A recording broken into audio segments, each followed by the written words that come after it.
Hello everyone, welcome back to my YouTube channel. आज हम world geography में चक्रवात व प्रति चक्रवात के बारे में जानेंगे। तो पूरी जानकारी के लिए पूरा वीडियो अवश्य देखें। तो चलिए शुरू करते हैं। चक्रवात को जानने से पहले हम वायुमंडलीय दाब और पवन के बारे में जानेंगे। वायुमंडलीय दाब क्या है? पृथ्वी के वायुमंडल द्वारा एकांक क्षेत्रफल पर जो दाब उत्पन्न होता है उसी वायुमंडलीय दाब कहते हैं। और एक वायुमंडलीय दाब का मान पारा के 76 सेंटीमीटर स्तंभ पर पड़ने वाली दाब के बराबर होता है। वायुमंडलीय दाब की इकाई बार होती है और एक बार में 10⁵ न्यूटन प्रति मीटर स्क्वायर होते हैं। वायुमंडलीय दाब की इकाई बार, पास्कल या न्यूटन प्रति मीटर स्क्वायर होती है। वायुमंडलीय दाब का मापन बैरोमीटर द्वारा किया जाता है और बैरोमीटर का आविष्कार इवान गैलिस्टो टार्सोली ने किया था। वायुमंडलीय दाब का मापन किसके द्वारा किया जाता है? बैरोमीटर द्वारा, और बैरोमीटर का आविष्कार इवान गैलिस्टो टार्सोली ने किया था। वायुमंडलीय दाब को मौसम के पूर्व अनुमान का सूचक माना जाता है। जो वायुमंडलीय दाब है उसी मौसम के पूर्व अनुमान का सूचक माना जाता है। वायुमंडलीय दाब का मापन मुख्यतः बैरोमीटर द्वारा किया जाता है और जब बैरोमीटर का पाठ्यांक धीरे धीरे नीचे गिरता है तब वर्षा आने की संभावना होती है। बैरोमीटर का पाठ्यांक जब एकाएक नीचे गिरता है तब आंधी आने की संभावना होती है और जब बैरोमीटर का पाठ्यांक धीरे धीरे ऊपर नीचे होता है तब दिन साफ रहने की संभावना होती है। यह सभी पॉइंट आपको वायुमंडलीय दाब और बैरोमीटर के बारे में याद रखना है। अब हम पवन या विंड के बारे में जानेंगे। हवा मुख्यतः गैसों का मिश्रण होती है।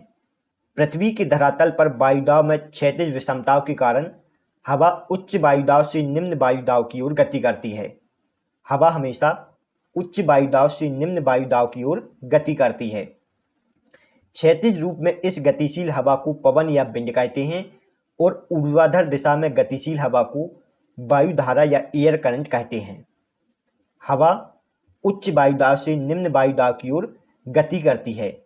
क्षैतिज रूप में इस गतिशील हवा को पवन या विंड कहते हैं और ऊर्ध्वाधर दिशा में गतिशील हवा को वायुधारा या एयर करंट कहते हैं। जब भी हवा गर्म होती है तो हवा हल्की होकर ऊपर उठने लगती है और फैलने लगती है। हमें पता है जो प्रेशर होता है जो डायरेक्टली प्रोपोर्शनल होता है 1/T के, अर्थात जब प्रेशर का मान बढ़ेगा तो टेम्परेचर का मान घटेगा और जब प्रेशर का मान घटेगा तो टेम्परेचर का मान बढ़ेगा। गर्मियों के दिन में पृथ्वी के धरातल पर टेम्परेचर का मान घट जाता है जिस कारण हवा हल्की होकर ऊपर उठने लगती है। इस कारण पृथ्वी के धरातल पर निम्न वायुदाब का क्षेत्र उत्पन्न हो जाता है और ऊपर उच्च वायुदाब का क्षेत्र उत्पन्न हो जाता है। इस कारण हवा उच्च वायुदाब से निम्न वायुदाब की ओर गर्मियों के दिन में गति करने लगती है। पृथ्वी पर पवन की दिशा कोरोलिसिस प्रभाव पर निर्भर करती है। जो पृथ्वी पर पवन चलती है वह कोरोलिसिस प्रभाव पर निर्भर करती है। अब यह कोरोलिसिस प्रभाव क्या है? पृथ्वी के घूर्णन के कारण पवनें अपनी मूल दिशा से विक्षेपित हो जाती हैं जिसे कोरोलिसिस प्रभाव कहते हैं। पृथ्वी की घूर्णन गति के कारण पवनें अपनी मूल दिशा से विक्षेपित हो जाती हैं और इस प्रभाव को कोरोलिसिस प्रभाव कहते हैं। इस प्रभाव का सबसे पहले अध्ययन फ्रांसीसी वैज्ञानिक कोरोलिसिस ने 1844 में किया था और इस प्रभाव से उत्पन्न बल को कोरोलिसिस बल कहते हैं। इस बल के प्रभाव में उत्तरी गोलार्ध में पवन अपनी दाहिनी ओर और दक्षिणी गोलार्ध में पवन बाईं ओर मुड़ जाती हैं। कोरोलिसिस बल के प्रभाव में उत्तरी गोलार्ध में पवन दाहिनी ओर या राइट साइड और दक्षिणी गोलार्ध में पवन बाईं ओर या लेफ्ट साइड मुड़ जाती हैं और इस विक्षेपण का पता फेरल ने दिया था। इस कारण इसे फेरल का नियम भी कहते हैं। यह सभी पॉइंट आपको कोरोलिसिस बल, पवन और वायुमंडलीय दाब के बारे में याद रखना है। अब हम चक्रवात के बारे में जानेंगे। जब हवा उच्च दाब से निम्न दाब की ओर बाहर से अंदर की ओर चक्रीय रूप में गति करती है तो इसे चक्रवात कहते हैं। जब हवा उच्च दाब से निम्न दाब की ओर बाहर से अंदर की ओर गति करती है तो इसे चक्रवात कहते हैं। चक्रवात में वायु बाहर से अंदर की ओर गति करती है। चक्रवात के मध्य में निम्न दाब और बाहर उच्च दाब का क्षेत्र होता है। जो चक्रवात है उसके बाहर उच्च दाब का क्षेत्र और अंदर निम्न दाब का क्षेत्र उत्पन्न होता है। इस कारण चक्रवात में वायु बाहर से अंदर की ओर गति करती है। चक्रवात मुख्यतः दो प्रकार के होते हैं, एक है उष्णकटिबंधीय चक्रवात और दूसरा है शीतोष्णकटिबंधीय बंधीय चक्रवात। इन दोनों को हम डिटेल से जानेंगे। हमें पता है 0 डिग्री अक्षांश रेखा को भूमध्य रेखा या इक्वेटर कहते हैं। उत्तरी गोलार्ध में 23.5 डिग्री अक्षांश रेखा को कर्क रेखा या ट्रॉपिक ऑफ कैंकर कहा जाता है और दक्षिणी गोलार्ध में 23.5 डिग्री अक्षांश रेखा को मकर रेखा या ट्रॉपिक ऑफ कैप्रिकॉर्न कहा जाता है। कर्क रेखा और मकर रेखा के बीच के क्षेत्र को उष्णकटिबंधीय क्षेत्र कहा जाता है। कर्क रेखा और मकर रेखा के बीच जो क्षेत्र स्थित है उसे उष्णकटिबंधीय क्षेत्र कहते हैं।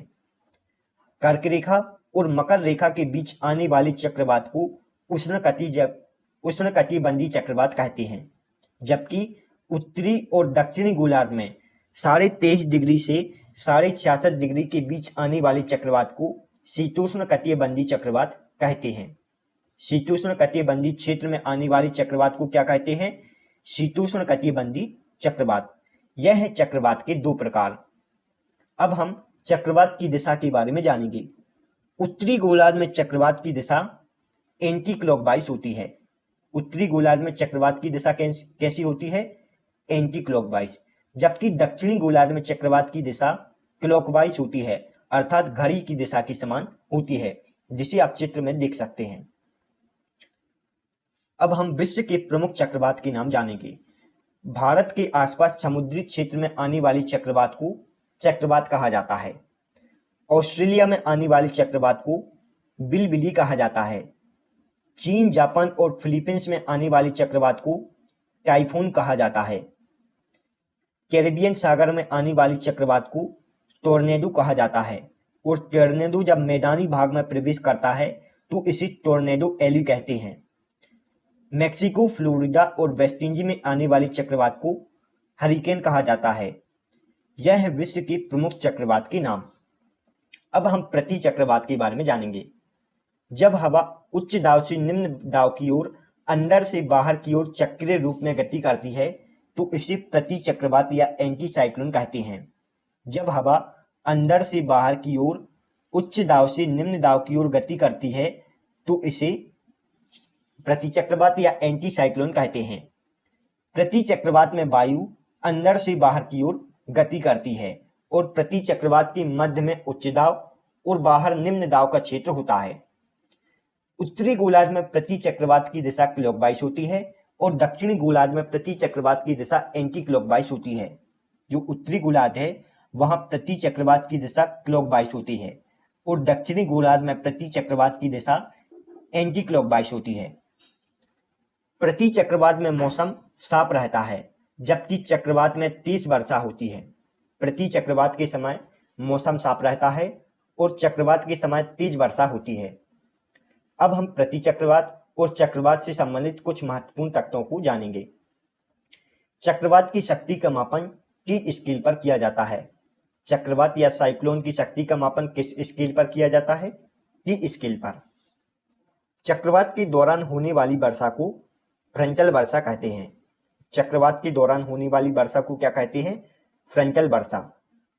दुनिया का सबसे खतरनाक चक्रवात टोर्नेडो है और टोर्नेडो की तीव्रता का मापन फुजीता स्केल पर किया जाता है और टोर्नेडो मुख्यतः कहाँ आता है? कैरिबियन सागर में। यह सभी पॉइंट आपको टोर्नेडो के बारे में याद रखना है।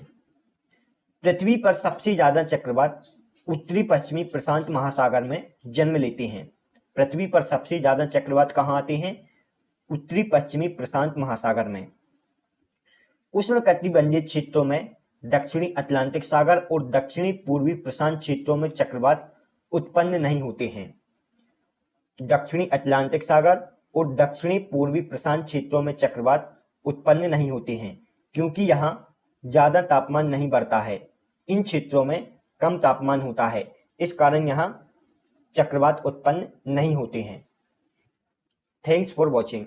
दोस्तों, यदि आपको हमारी वीडियो पसंद आई हो तो प्लीज वीडियो को लाइक और चैनल को सब्सक्राइब जरूर करें इससे हमें मोटिवेशन मिलता है। तो मिलते हैं नेक्स्ट वीडियो में, तब तक के लिए गुड बाय।